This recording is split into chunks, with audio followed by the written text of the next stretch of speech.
Subscribe करें और bell दबाएं ताकि कोई खबर रह न जाए।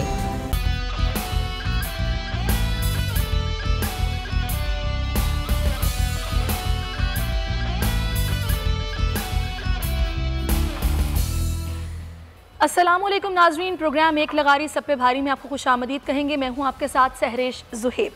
मामूल के मुताबिक नज़ीर लगारी साहब मेरे साथ प्रोग्राम में मौजूद हैं और आज इस प्रोग्राम में बात होगी बहुत सारे तरक्याती मंसूबे, उनकी पोजीशन क्या है, स्टेटस क्या है, उसको डिस्कस किया जाएगा। फिर सियासी मंजरनामे पर कुछ तब्दीलियाँ आई हैं। मरीम नवाज़ काफ़ी अरसा खामोशी के बाद मंजर आम पर आई हैं। कुछ पेशी पर जो कुछ हुआ उसको हम डिस्कस करेंगे कि आखिर मकसद क्या था, मैसेज क्या दिया गया, होने क्या जा रहा है। आज जैसा कि आप जानते हैं हिंदुस्तान का यौम आज़ादी है और इस यौम आज़ादी के दिन को कश्मीरी यौम स्याह के तौर पर मना रहे हैं। इस पर भी बात होगी। अपने प्रोग्राम के फॉर्मेट के मुताबिक सबसे पहले हम क्लिप्स शामिल करते हैं। तो सबसे पहला क्लिप मैं आपको दिखाने जा रही हूँ, जिसके बाद गुफ्तगू के सिलसिले को आगे बढ़ाएंगे। जी लगारी साहब, अगर हम टाइमलाइन देखें तो दुनिया भर में जब ये सारी सूरत हाल थी, कोरोना वायरस अपने अरूज पर था, तो सिर्फ लॉकडाउन की बात हो रही थी और वाहिद हमारे प्राइम मिनिस्टर इमरान खान थे जिन्होंने ये आइडिया पेश किया। स्मार्ट लॉकडाउन का जो निज़ाम है उसको राइज किया गया क्योंकि मईशत का पहिया कुछ चलाना था। बार बार यही कहा जा रहा था कि पाकिस्तानी भूख से मर जाएंगे कोरोना से, अगर ना भी मरे तो अब इस सारी सिचुएशन में आप क्या समझते हैं, जो मईशत फिर से डगर पर आई है, क्रेडिट जाता है प्राइम मिनिस्टर इमरान खान को? नताइज तो यही बताते हैं कि कोरोना के बारे में जितना वज़ीर आज़म जो कुछ कह रहे थे, चीज़ें तो बाद में वही साबित हुई कि हमारा इम्यून सिस्टम जो है वो स्ट्रांग है, वो इससे लड़ जाएगा और इसे ख़त्म करके रख देगा कोरोना को। वो बेहतर हुआ है। और जहाँ तक मईशत की बात है, हमारी खुशगुमानियाँ भी हो सकती हैं कि हम बहुत ज़्यादा बेहतरी की तरफ जा रहे हैं, लेकिन अभी रास्ते में बड़े पत्थर भी पड़े हैं, हमें उन्हें भी ठीक करना है। हाल ही में जो $1 अरब वापस लिया गया था हमारे एक बिरादर इस्लामी मुल्क की तरफ से, अगर चीन ने फौरी रेस्क्यू न किया होता तो हम ये ज़राए मुबादला के ज़ख़ायर के बारे में भी इस तरह की बातें ना कर रहे होते।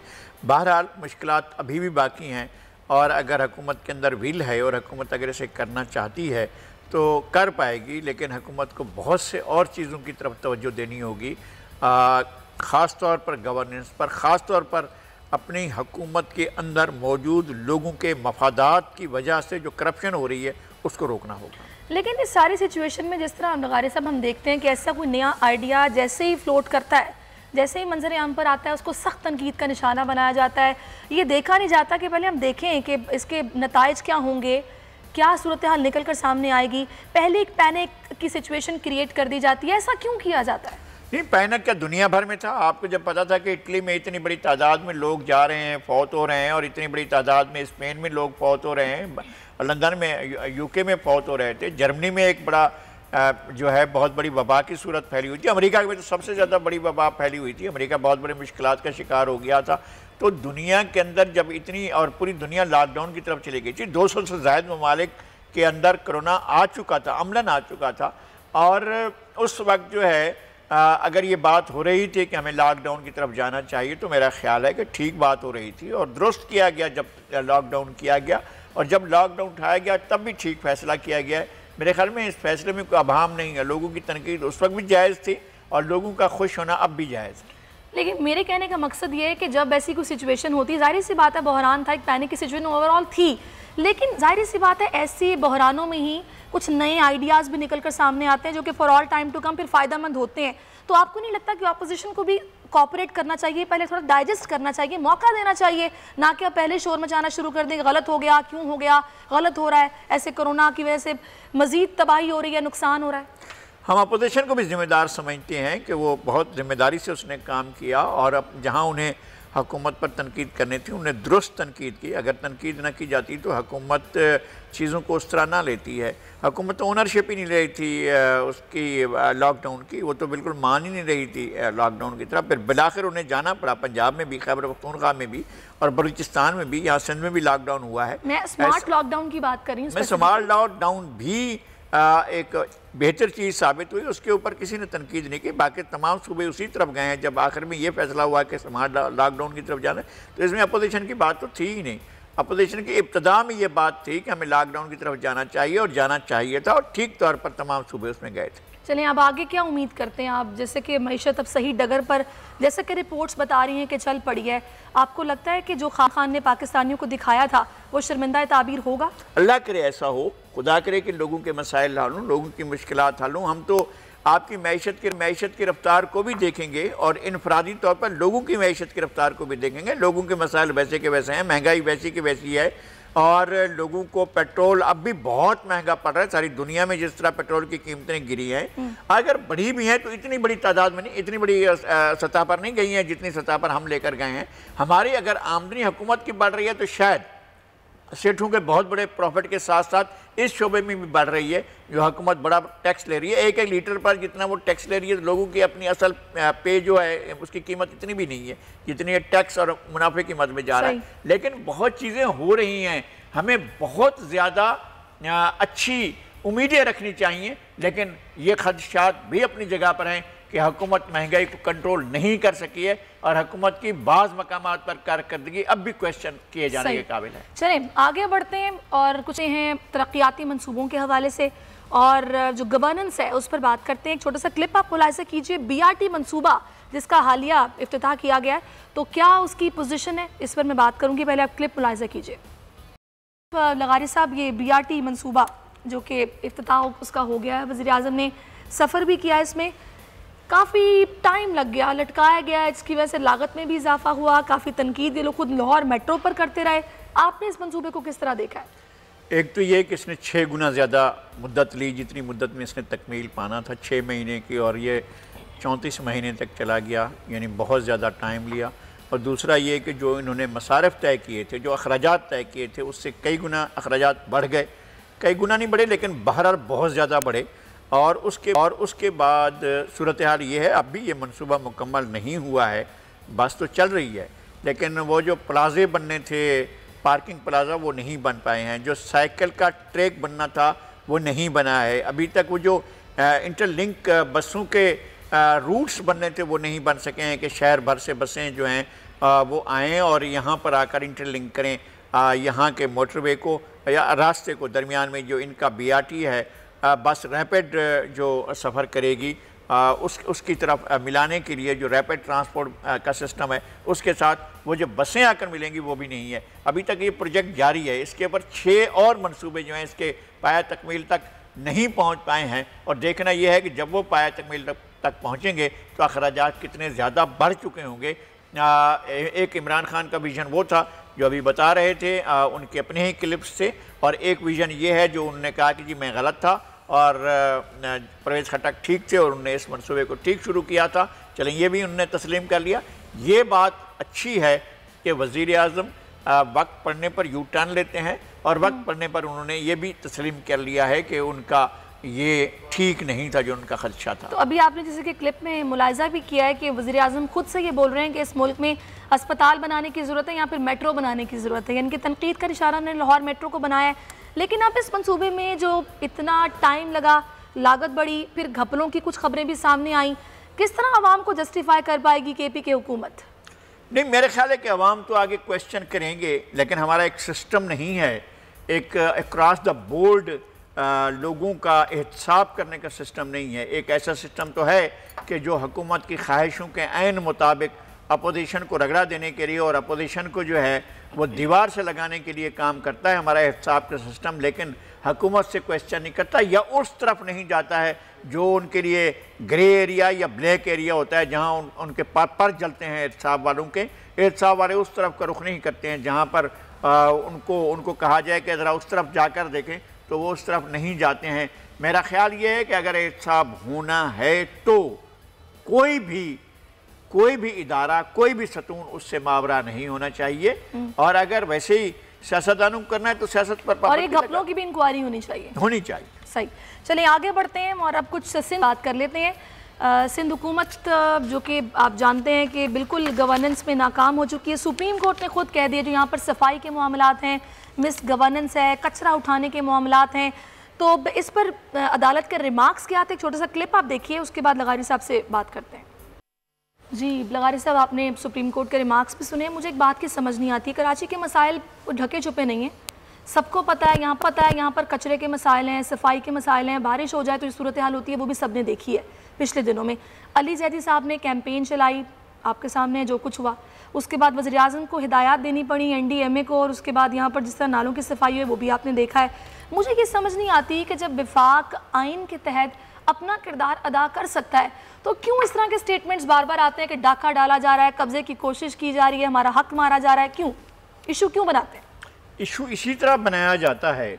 बारिशें तो पेशावर में भी आई हैं, बारिशें तो लाहौर में भी हुई हैं, लाहौर ज़्यादा डूबा है और लाहौर पर पाकिस्तान का ADP का 70-80% जो है खर्च होता रहा है। ऐसा नहीं है, पाकिस्तान का मजमूई बजट अगर 11 खरब होता था तो 7 अरब, 7.5 अरब, पौने 8 अरब जो हैं, पौने 8 खरब वो सिर्फ लाहौर पर खर्च होते रहे थे। कराची पे क्या खर्च हुआ है? कराची की तो एक ग्रीन बस भी लाइन भी वफाक ने वो नहीं किया, अब तक मुकम्मल करके नहीं दिए कि लोगों के मसाइल कम हो। जब यहाँ इस तरह की सूरत हाल होती है और अकेले अगर किसी एक हुकूमत को निपटना पड़ जाए तो फिर आप उसको दीवार से भी लगा दें और लाहौर की सूरत हाल बयान ना करें। लाहौर को कहें जी लाहौर तो बिल्कुल ठीक ठाक है, लाहौर इस तरह ज़्यादा डूबा हुआ था और पेशावर इससे ज़्यादा डूबा हुआ था। ठीक है, लेकिन अगर एक मुआशी हब है और उस पर तवज्जो दी जा रही है तो इसमें मुज़ायका क्या है? कि मतलब मैं कह रहा हूं कि आइन वो सब कुछ जिसकी तवक्को की जा रही है आइन उसका रास्ता नहीं देता है। हम ऐसा नहीं कर सकते कि किसी एक शहर को अलग करके उसके बारे में अलग सोचो विचार, अलग किस्म की बातें शुरू कर दें। पाकिस्तान एक है और पाकिस्तान के बारे में एक जैसी सोच होनी चाहिए। यह नहीं है कि आप किसी हुकूमत को अगर तंग करना चाहते हैं तो उसको दीवार से लगाकर ऐसी ऐसी बातें करना शुरू कर दें कि ओ बाबा कराची नहीं संभाला जा रहा है, नहीं संभाला जा रहा है। फिर वो हुकूमत संभाल के तो संभाल कर रही है ना, और कौन संभाल रहा है? मैं संभाल रहा हूँ या आप संभाल रही हैं या कोई और संभाल रहा है या एंकर साहब संभाल रहे हैं? बताएं सोशल मीडिया पर कितने क्लिप्स, सोशल मीडिया पर वो संभाला जाता है, सोशल मीडिया पर ही ऐसा होता है, शहर से हालात से अलग होता है। हमने खुद देखा है कि पानी खड़ा हुआ नहीं था और हम दिखा रहे थे, सारे के सारे लोग लाहौर के क्लिप्स कराची पर दिखाए जा रहे थे, लाहौर डूब रहा था, वहाँ के सारे क्लिप्स कराची में चलाए जा रहे थे, ये साबित करने के लिए कि सिंध हुकूमत फेल हो गई है। और इस तरह से माहौल बनाया जा रहा था कि सिंध के लिए कोई खसूसी किस्म की, भाई सिंध कराची का एक कैपिटल है, कराची जो है वो सिंध का ही एक शहर है, किसी और जगह का नहीं है, किसी खलाई मखलूक नहीं है। यहाँ पर हम सब सिंध में रहते हैं और सिंध ही हमारा हिस्सा है। ऐसा नहीं हो सकता है कि जनाब हम उसके बारे में बिल्कुल एक अलग लाइन ले लें और आइन के अंदर कोई और चीज़ पैदा करने की कोशिश किया। अटॉर्नी जनरल साहब ने जो कहा है उनके इल्म में होगा, लेकिन ऐसा कोई आइन रास्ता नहीं देता है कि किसी एक शहर को पकड़कर उसके बारे में अलग से कोई चीज़ बनाए। चलिए, मतलब आपका ये कहना है कि साइडलाइन किया जा रहा है और कोशिश की जा रही है दबाने की सिंध हुकूमत को। मैं यही समझता हूँ कि सिंध हुकूमत को कॉर्नर करने की कोशिश की जाती है। चलें आगे बढ़ते हैं और अब कुछ तालीमी निज़ाम के हवाले से, जो कि यकसा निसाबी तालीम जो है वो अब पूरे मुल्क में राइज किया जाएगा, जो कि ख्वाब भी था और अल्लाह करे इस पर अमल दरामद भी हो। एक छोटा सा क्लिप आप देखिए, उसके बाद लगारी साहब की राय लेते हैं जो होने जा रहा है, क्या ये ठीक है? लगारी साहब, ये एक ऐसा मामला है कि जिसका ख्वाब मेरा ख्याल देखा गया था और अब शायद ये प्रैक्टिकली इस पर अमल दरामद भी हो पाएगा। आपको लगता है कि तमाम जो सूबे हैं वो यकसा निसाब तालीम पर अमल दरामद करेंगे और गरीब हो अमीर हो तमाम स्कूल्स में एक ही तरह की पढ़ाई होगी और सब बच्चे पढ़ेंगे? मेरा ख्याल ये है कि हुकूमत ने अच्छा एक वो तो किया है, इसका आगाज़ तो अच्छा किया। और फिर दूसरी बड़ी बात यह है कि मुख्तलिफ जहाँ जहाँ मुख्तलिफ सूबे हैं वहाँ पर वहाँ की ज़ुबान में इब्तदाई तालीम दी जाएगी। ये एक बड़ी पेश रफ्त होगी, इसलिए कि बच्चा घर में एक ज़ुबान बोलता हुआ आता है और जाते पहुँचते ही कहते हैं कि जनाब आप अंग्रेज़ी में शुरू कर दें, आप चीनी में शुरू कर दें, आप फलां में शुरू कर दें। तो ये ज़्यादा बेहतर होगा पहले उनको अपनी मादरी ज़ुबान में। ऐसा नहीं है कि हम अपनी जड़ों से कट जाएंगे। मतलब 5वीं जमात तक मादरी ज़बान में पढ़ें, उसमें ऑप्शनल दिया जाए कि भी अगर आप इसी में कंटिन्यू करना चाहते हैं। मैं ये कह रहा हूँ कि मादरी ज़ुबान में ख़राबी क्या होती है, अगर वो लोग इसको अगर हम राइज करेंगे तो तभी तो लोग इस तरफ को आएंगे। क्या जुर्म किया है अगर पंजाबी पढ़ाई जाए, क्या जुल्म है कि अगर सराइकी पढ़ाई जाए, कौन सा ऐसा क़यामत टूट पड़ेगी। अच्छा, फिर अभी तो आपने कहा कि सूबों के अंदर तो मल्टीलिंगुअल हैं सूबे हमारे, यानी ये तो नहीं है बलूचिस्तान में वहाँ पर 3 ज़ुबानें बड़ी हैं, 4 ज़ुबानें बड़ी हैं। वहाँ एक बलोची बड़ी ज़ुबान है, सराइकी बड़ी ज़ुबान है, पश्तो बड़ी ज़ुबान है, बिरावी बड़ी ज़ुबान है। पंजाब के अंदर सराइकी एक मेजर बहुत बड़ा एरिया जो है वो वहाँ पर बोली जाती है, मियाँ वाली में, जंग में, खुशाब में, खानेवाल में, और उसके अलावा साहिवाल के साथ के तमाम इलाकों में, Dera Ghazi Khan division, Bahawalpur division, Multan division और खैबर पख्तूनख्वा में 8-10 ज़िलों में सराइकी बोली जाती है, बाकी ज़िलों में पश्तो बोली जाती है और हिंद को बोली जाती है। बहुत बड़ा वो है। तो हमें उन ज़ुबानों में भी सिलेबस इवॉल्व करना होगा। लोगों को गिलगित बल्तिस्तान में शीना है, ब्रशिस्की है, बल्ती है, हमें वहाँ की ज़ुबानों को अहमियत देनी चाहिए और उन ज़ुबानों में भी आपका सिलेबस कुछ भी है वो सिलेबस तमाम जुबानों में ट्रांसलेट होना चाहिए और पढ़ाया जाना चाहिए। चलें, अल्लाह करे कि इस पर अमल दरामद भी हो। ये जो घोस्ट टीचर्स और ये जो इस तरह का निज़ाम है, करप्शन, सियासी भर्तियाँ, इस पर भी तवज्जो दी जाए कि इसको भी ख़त्म किया जाए और प्रॉपर तरीके से ये इदारे चलाए जाएँ और तालीम भी बच्चों को दी जाए। हमारे मुस्तकबिल के मेमार हैं। अब इसके साथ ही नाज़रीन एक छोटा सा वक्फ़ा लेंगे और वक्फ़े के बाद हमारे साथ सरदार अतीक साहब मौजूद होंगे, मिशाल मलिक साहिबा मौजूद होंगी। तो एक ब्रेक के बाद वापस आते हैं।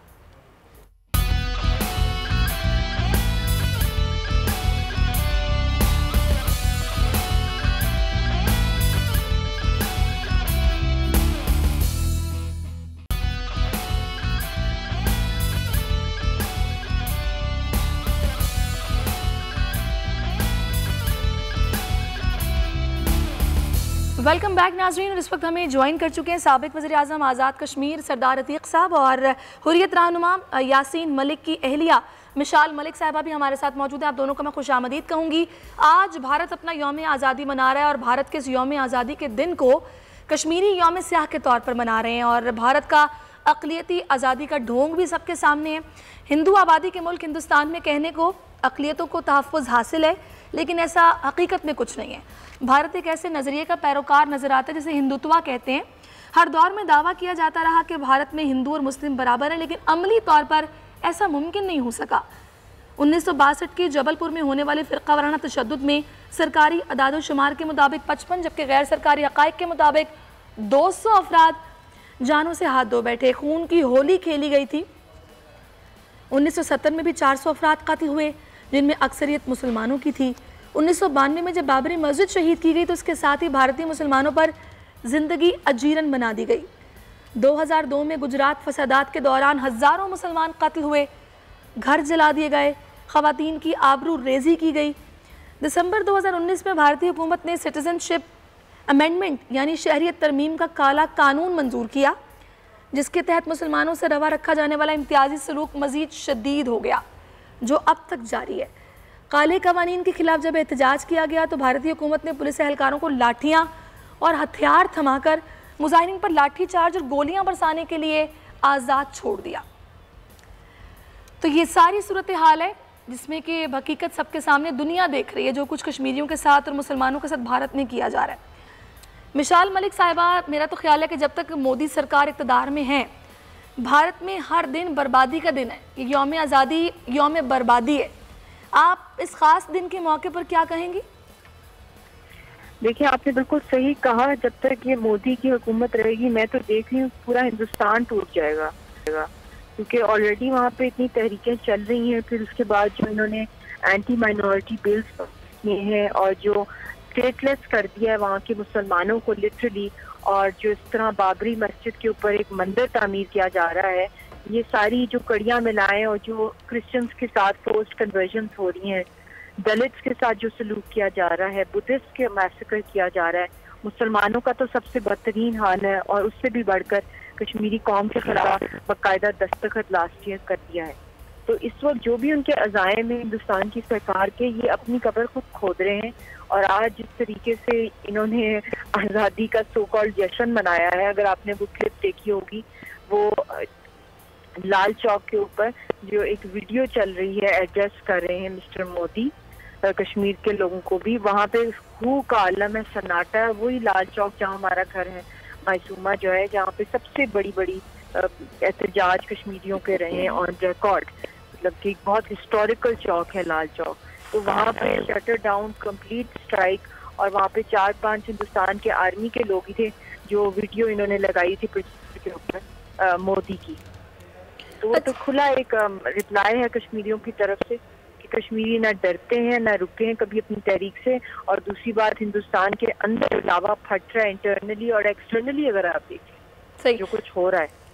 मिशाल साहब, आप बिल्कुल तर्जुमान है, कश्मीरियों की आवाज़ है, आपका एक बड़ा ज़बरदस्त किरदार है सारी सूरत हाल में कि जो कुछ भारत कर रहा है, कहते हैं ना कि जितना जितना दबाएंगे इतना निकल कर बाहर आएंगे। ने तब्दीली जो कश्मीरियों में देखी, मैं चाहूँगी थोड़ा सा वो बताएं आप। देखिए, कश्मीरियों का तो पहले भी यही था, अब भी वही अज़म है। चाहे ये आर्टिकल 370 को हटाएं ना हटाएं, उससे पहले भी आप देख लें पाकिस्तान की ऑक्यूपेशन थी, और उससे पहले जो जो इन्होंने एक्ट्स किए, काले कवानीन पास किए, जिनका आपने भी जिक्र किया है, बहुत से न्यूमरस ब्लैक लॉज हैं जिसके तहत कश्मीरियों को टेरराइज किया जाता है हिंदुस्तान की फोर्सेस के थ्रू, मगर तब भी नहीं रुके। हिंदुस्तान ने और जबर किया और भी ज्यादा कोशिश की। इस वक्त तहरीक को इसके पर एक मुकम्मल मिसाल मलिक साहबा बहुत पाकिस्तान के लोगों को, कश्मीर के लोगों को बहुत तशवीश है यासीन मलिक साहब की सेहत के बारे में। आप अगर आपके पास इतलात हूँ, आप बताएं कि उनकी सेहत कैसी है और वो किस हालत में है। बस ये आप सब लोगों की दुआएं हैं कि अभी तक उनका सांस चल रहा है, मगर ये एक मौजज़ा ही है क्योंकि उनको टॉर्चर किया जा रहा है फिजिकल और मेंटली, और कोई उनसे राब्ता नहीं। चौथा महीना आ गया है कोरोना के लॉकडाउन का, और दिल्ली के अंदर भी मेरी सिस्टर इन लॉ भी नहीं उनको मिलने जा सकी क्योंकि लॉकडाउन था। कोई उनके प्लान नहीं है कि उनको किस हाल में रखा हुआ है।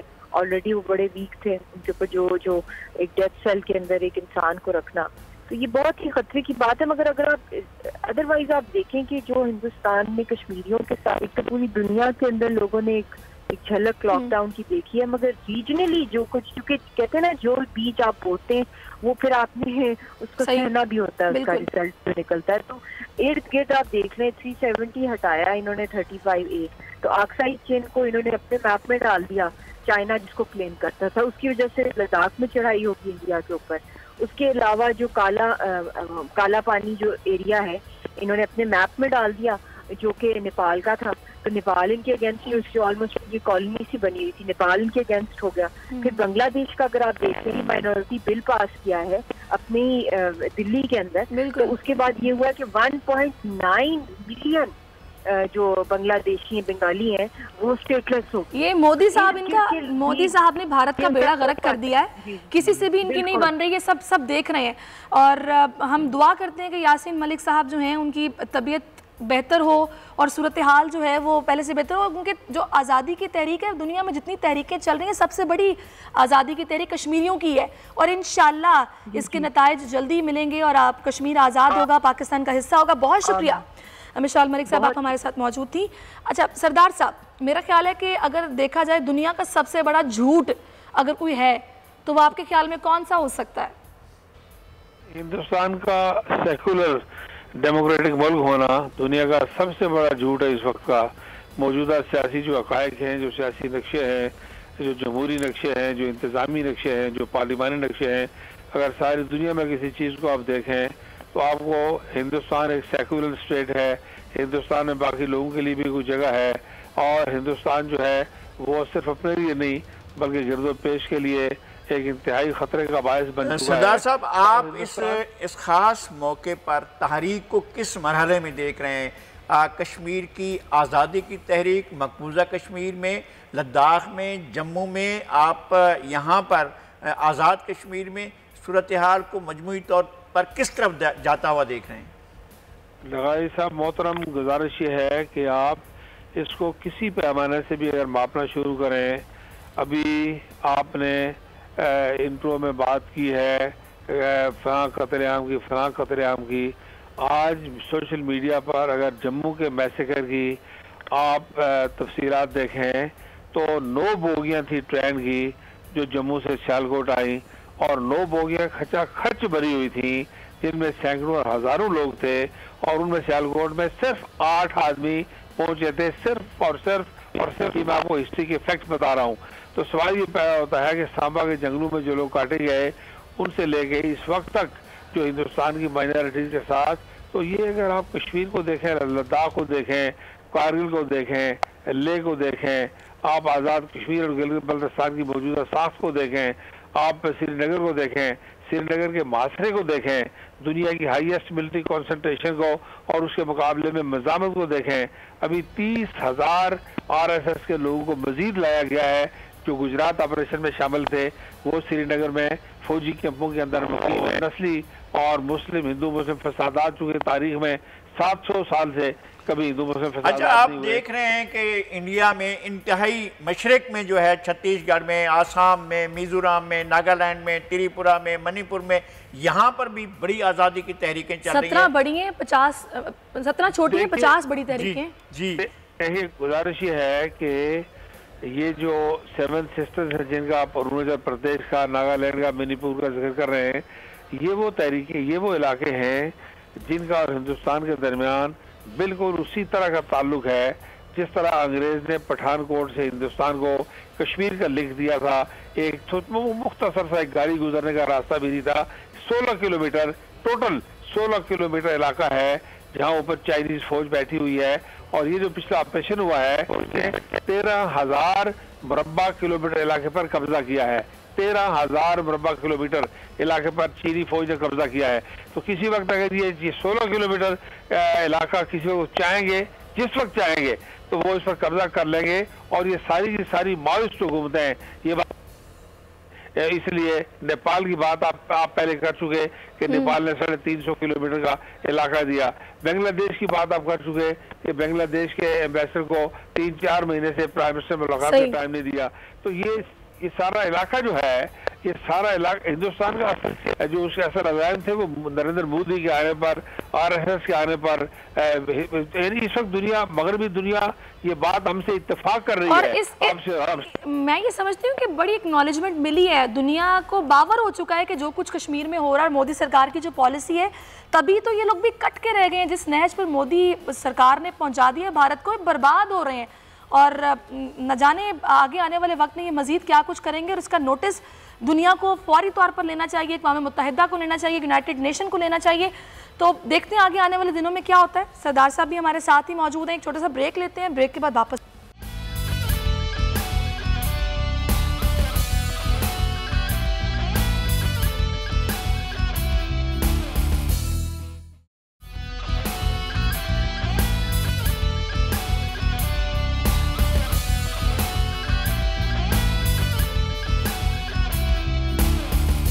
वेलकम बैक नाजरीन। सरदार अतीफ साहब हमारे साथ मौजूद हैं, नज़ीर लगारी साहब भी हैं। सरदार साहब, वज़ीर आज़म इमरान खान बारहा ये बात कहते रहे कि हम कश्मीरियों के सफ़ीर हैं और बने रहेंगे, हर फोरम पर आवाज़ उठाएंगे और जो इस्तेहसाल कश्मीरियों का किया जा रहा है उस पर हम चुप नहीं रहेंगे। तो आप मुतमईन हैं जो जिस तरह से कोशिश की जा रही है, जिस तरह बार बार इस मसले को उठाया जा रहा है?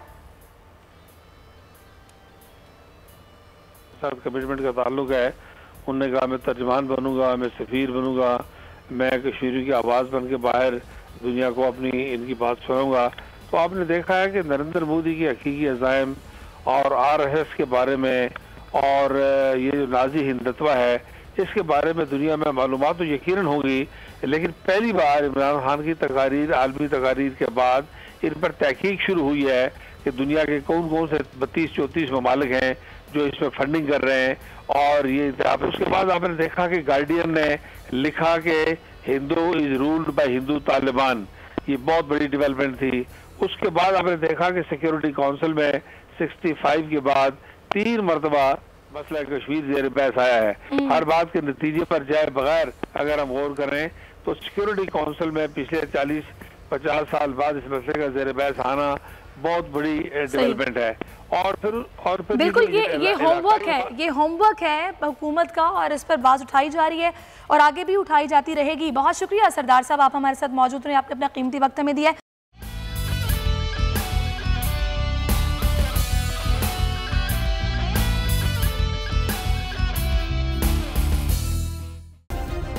सब्सक्राइब करें और बेल दबाएं ताकि कोई खबर रह न जाए।